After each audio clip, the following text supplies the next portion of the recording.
What is good, guys, and welcome back to the channel. My name is Rory Gissing, and in this video I'll be giving you my 4-week update to my experiment if I could shrink my waist using waist trainers and lifting belts. So 4 weeks ago I started the experiment by just using waist trainers and lifting belts to see if my waist would shrink at all. Now, I will link that video up here if you wanted to see the full thing, because I won't re-explain everything all over again. So all the rules to the experiment are going to just be in that video. But what I am going to do is give you my 4-week update, go through the type of belts that I've been using, because I did swap the belts because the first one I used was horribly uncomfortable. But I think it is good to mention in the first 2 weeks, I was wearing the waist trainer or lifting belt for 6 hours a day, every single day. The week 3 and 4, I was wearing it for 8 hours a day. And as of this morning, I'm now wearing the belt 10 hours a day. I now see why that was necessary, because the first few days wearing that belt hurt like hell. It really digs in. It causes some crazy, red marking around your waist. Just like sitting and chilling on the sofa was just not comfortable at all. So now I will show you what lifting belts I've been using, because I've actually been using 2 different types, one for chilling at home with, and then one for going to the gym in. So this is the compression belts I have been using and getting on along with really well. 2 sections to it, as you can see. They have the inside and then an extra belt just to really pull that tightness in. And this I will be using during the day. It's way more comfortable than the old nylon belt that I was wearing. However, I still have a nylon belt that I will use when I go to the gym. So these are both by Tough Wraps. I don't know if you can see that on the camera or not. I will put the link in the description below. I will use this during the day. It's a little bit more comfortable. It distributes the tightness a bit better. As you can see, it does go further up your back, because again, I was getting some savage marks with the nylon belt when it just creases in. So it distributes that nicely. It doesn't hurt. Like the pressure points and everything's all been distributed, but I will go ahead and swap the belts out when I go to the gym. So this will be for pretty much 7 hours a day, the other belt for 3 hours a day. I've opted for 2 belts just because I don't want to get this overly sweaty, so even go to the gym and then just continue wearing it for the 3 hours. Can you imagine the state of my skin under the belt after that? And the other reason is this has the tiny bit of give, as it does have a bit of elastic in it, whereas the nylon belt has no give. So when I go to the gym, I want no give at all, whereas this is absolutely perfect for chilling around in the house. I even wear this out, like if I go to a restaurant, I will still wear this belt at the restaurant. Yes, you can't actually see it when it's under clothes. It does obviously look like a corset, but it's invisible when it's under a t-shirt. Another one to point out is just the nylon belt isn't that comfortable on the skin. This is quite comfortable on the bare skin. This one I'd always wear a t-shirt or a tank top or something and then put this on top of. It's kind of just the way it was designed as well, right? This is designed for the skin. This was pretty much designed as a lifting belt. This is a lifting belt. I just don't like having any give at all when I go to the gym. Okay, on to the results, because I've already filmed them as I needed to get up and do it before I got any food in me this morning, just to make it as accurate as possible.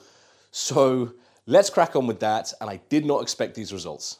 So I just finished cooking my breakfast and I realized I have to measure my waist before I eat any food to keep this consistent. So I'm gonna get this done now. I only just realized it's Monday. I have been wearing the belt for about 15 minutes prior to this, so I am a little bit red, as you're gonna see, but it's only been 15 minutes, so I don't think that's gonna make any difference. But here is the 4-week update.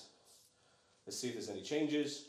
Visibly, I feel like I do see changes, but again, we'll never know. Right. Make sure that's even. Oh, wow.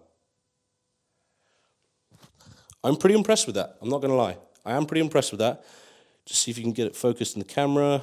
I don't think it's focusing. There's my thumb. 32.5. It's 32.5. I'm pretty sure I was 34 last time, so that works better than I thought. 1.5 inch reduction in only 4 weeks, and I've only started the 10-hour shifts with the belt from today. So I've only done, like I said earlier, 6 hours for the first 2 weeks and then 8 hours the next 2 weeks. So I can't believe those results are as good as they were. Let me know in the comments if you thought they were going to be anything like that, if you thought you overestimated or underestimated how effective that was going to be. But we do need to clarify the difference between losing body fat or losing like the muscle mass or getting rid of the bloatedness, whatever the cause is, that isn't body fat related, because of course, if you reduce the body fat in your belly area, you're gonna get smaller waist. Like, that's a given. But that's not what this experiment's about. This experiment is about whether or not I can forcefully shrink my waist and kind of waste away my, I'm gonna use that word far too many times in this video, and kind of waste away my obliques, because I have really thick obliques. So the idea is to constrict them as much as possible. I actually can't use them that well, and I'll get a little bit of muscle wastage, and they will shrink back down to hopefully a much smaller size. So we are looking for some atrophy there. I'm still training my abs, so hopefully I won't lose my abs because I have good abs. I don't want to lose that, but my obliques are just so thick, this is worth trying. So to answer that question, if I was losing body fat or not, no, I'm not losing any weight. I'm not trying to be losing any weight. I am trying to maintain. I'm in a maintenance phase right now. I've discussed that in previous videos where I've already done my body recomp, and now I'm actually just maintaining. So I'm not trying to lose weight. With that being said, I'm pretty sure I see better definition in my abs from doing this. That could be from multiple factors, one of them just being I have much better blood flow in my abdomen area, which actually will potentially facilitate fat loss at a faster rate. You can theorize that maybe I'm sweating out more water in that area as well, but it's all just theory, it's all just speculation. Take that as you will. I did think it was worth reporting that my abs kind of do look a little bit more defined, unintentionally, because I'm not trying to lose any body fat. My next update is in another 4 weeks' time, so make sure you're subscribed if you want to keep track of this process and see how it actually turns out, because I'm really interested myself. Like I say, there's no real good science on this. Even then, everything's anecdotal. I mean, don't get me wrong, what I'm doing is not a legitimate experiment. I just want to test it on myself and just report back to you guys what I found. But do I think I'm going to lose another 1.5 inches in the next 4 weeks? No. Like, I was shocked to see that even happen in the first 4 weeks, so I'm not expecting to see that in the second half of the 4 weeks. We'll have to wait and see, because I am now wearing the belt even longer, so it is completely possible. But there you have it, guys. That is my 4-week update. Make sure you tune back in for the 8-week update, but I will be releasing quite a few more videos between now and then, so keep an eye on all that. Let me know your predictions at the 8-week mark in the comments. Am I going to lose any more size on my waist, or am I just going to plateau at this? Am I going to lose another 1.5 inches? Am I going to lose even more because the time of the belt being worn has been increased? That is everything for today, guys. Keep a lookout for the next update, and I will catch you in the next video.